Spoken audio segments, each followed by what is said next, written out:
Hello, everybody, and welcome to Mariah Sanctuary. I'm Mariah. Today's live stream is on the topic of why the employment gap for people with disabilities is so concerning. The information below came from the American Association of People with Disabilities website. In the article, "Why is the employment gap for people with disabilities so consistently wide?" Employment rates for people with disabilities go up and down, but never very much. And it seems like the employment gap between disabled and non-disabled people have always been massive and resist um, nearly every effort to narrow it. But it is not much of a mystery why so comparatively few disabled people have good and stable paying jobs.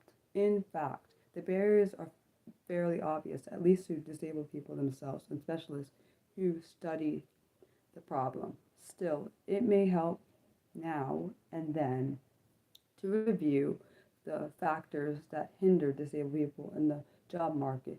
Think more carefully and about how these factors interact and and rethink what might be done about them.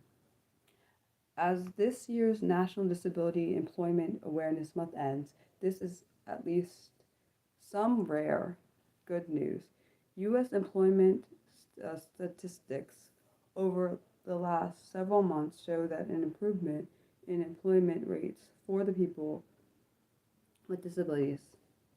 Um, Specifically, people with disabilities seem to be entering the job market and getting jobs at a slightly higher rate than non-disabled people.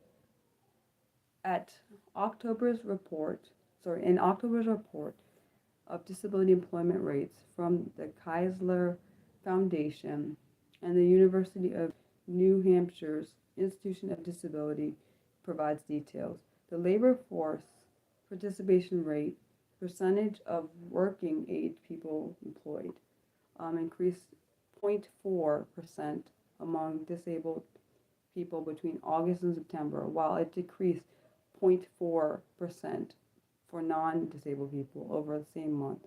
Employment to population ratio, the percentage of the overall population employed, increased 0.3% among disabled people between August and September, while remaining flat for non-disabled people.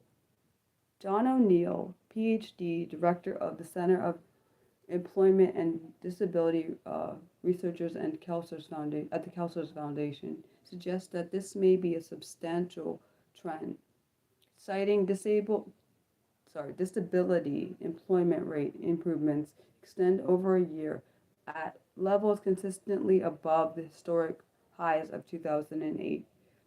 But positive news like this for disability employment is always relative. Sorry if you hear any background. I do live in a house with my family, so sorry for that.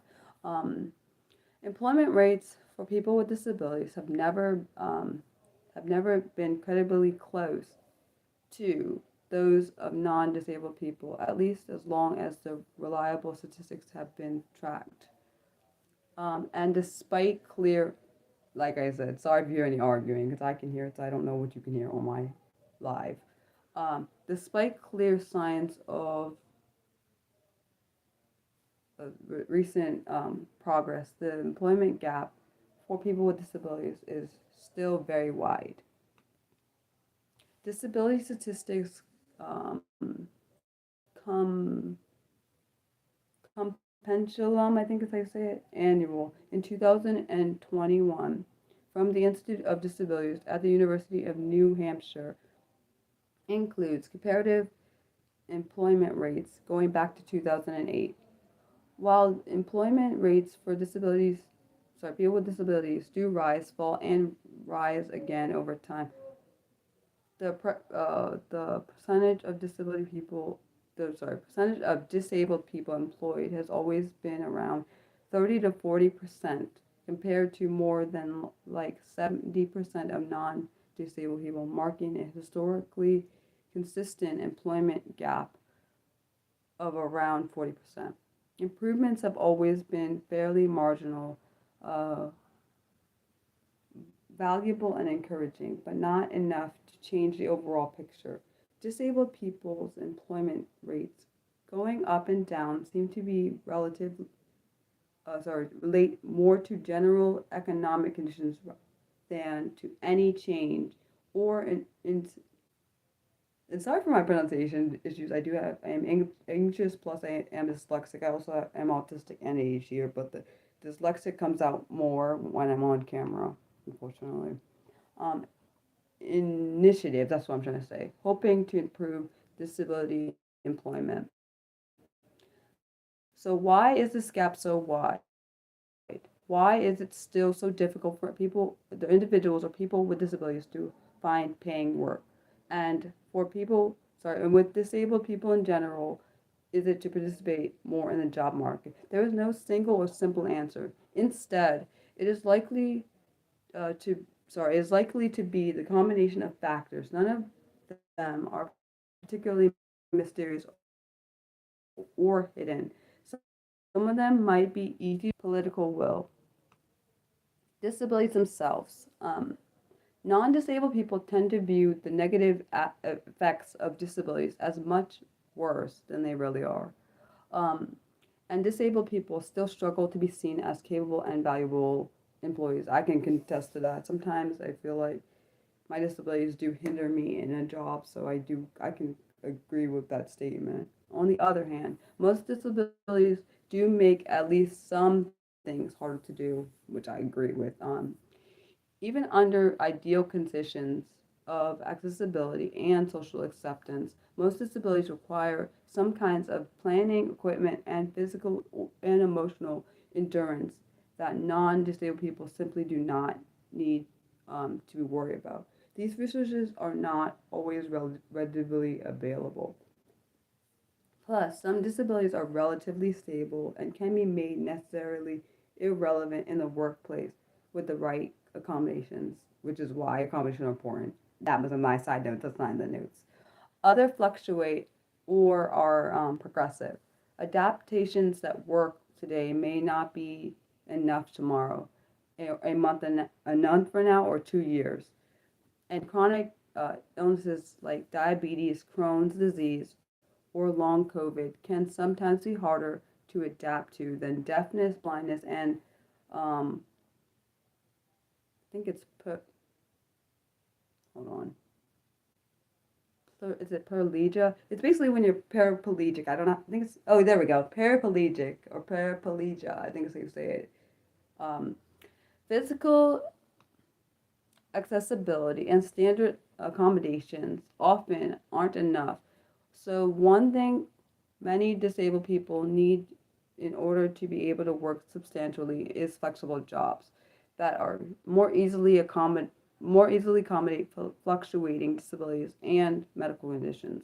This can include work from home opportunities, varied work schedules, more generous creative time off provisions, and a wider variety of seasonal or part-time jobs.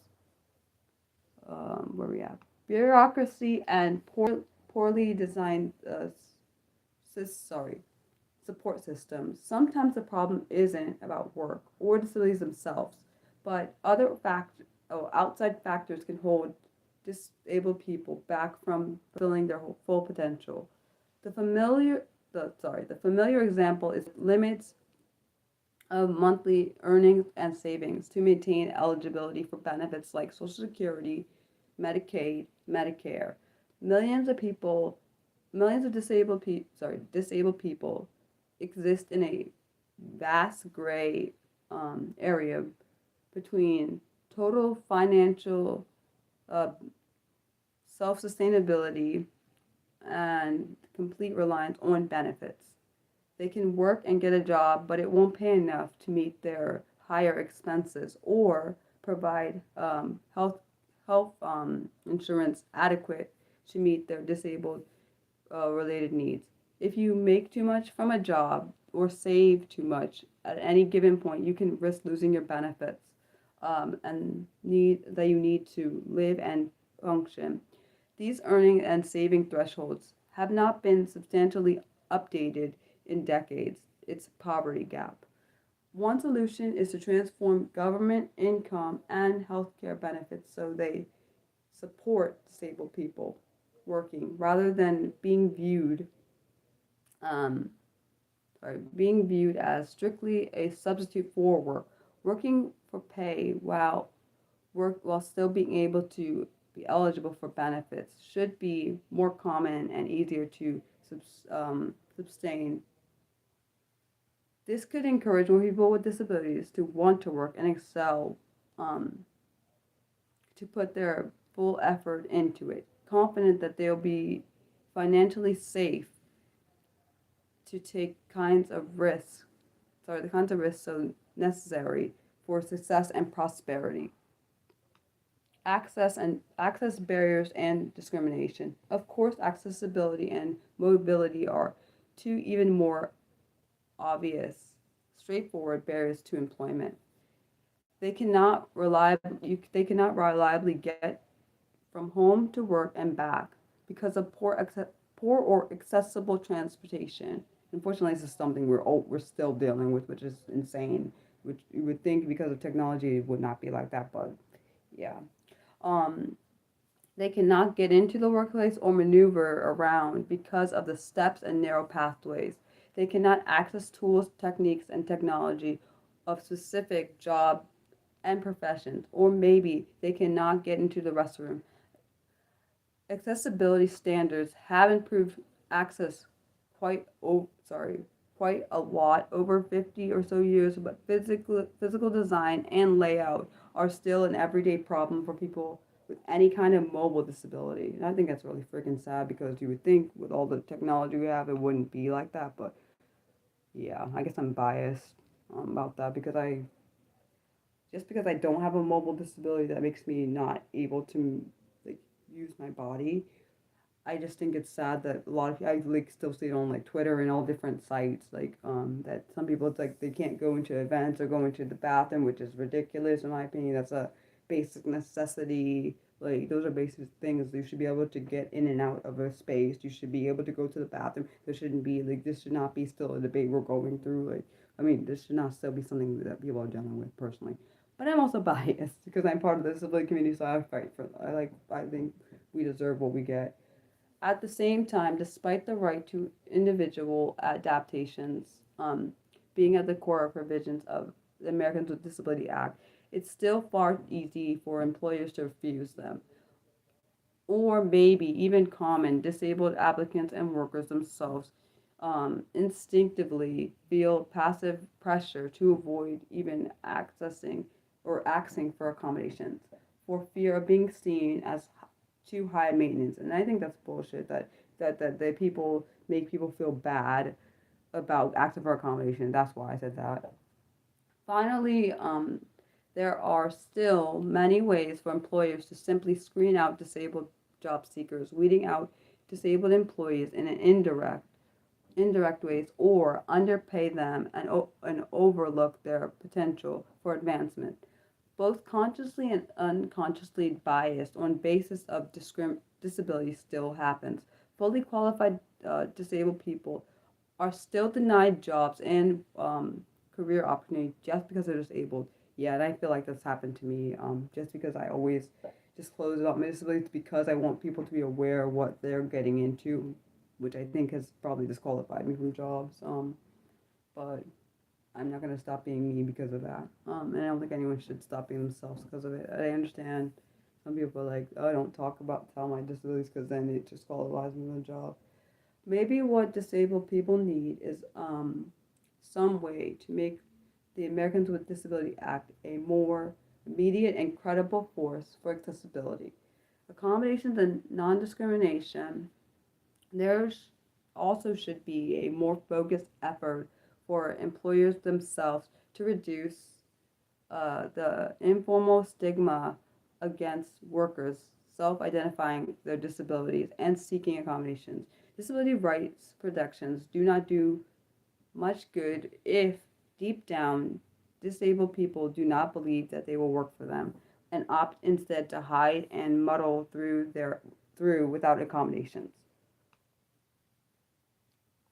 Other overlapping and interesting factors. Disabled people are also hindered by forces and situations that are not unique to disabilities, including substandard education, poor training, lack of past work experience, life struggles, and barriers outside of work, and the compounding effects of over other overlapping disadvantages and privileges around race, gender, sexual orientation, immigration status, and social class.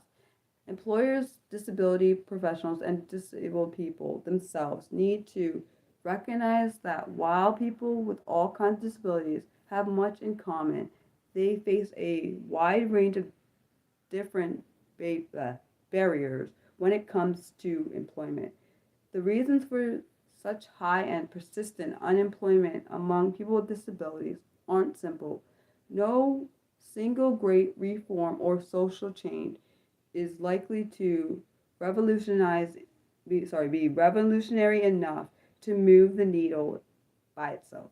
On the other hand, we know the pressure points fairly well. Addressing any of them can help. The next planned video will be on, today's planned video will be on Christopher Reeve, the actor, director, and activist. And that will be released today at 6 p.m. Eastern on my YouTube channel. It's already been released on my Patreon on Wednesdays for my paying Patreons. For everyone living in the U.S., don't forget to turn your clocks back an hour tomorrow. The next fun unscripted live stream will be on Monday, November 3rd at 4 p.m. Eastern. The next scripted live stream will be on Saturday, November 8th at noon Eastern, and it will be on the topic of disability in the workplace, barriers to employment and retention. And I'm going to probably put up the poll for deciding when to do the live stream, the celebratory live stream for getting to 1.7 K subscribers, either tomorrow or Monday. Have not decided yet because it depends on if the number stays consistent, because it doesn't always stay consistent.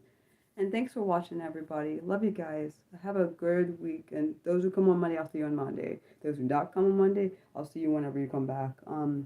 Thanks for watching. Love you guys. Bye.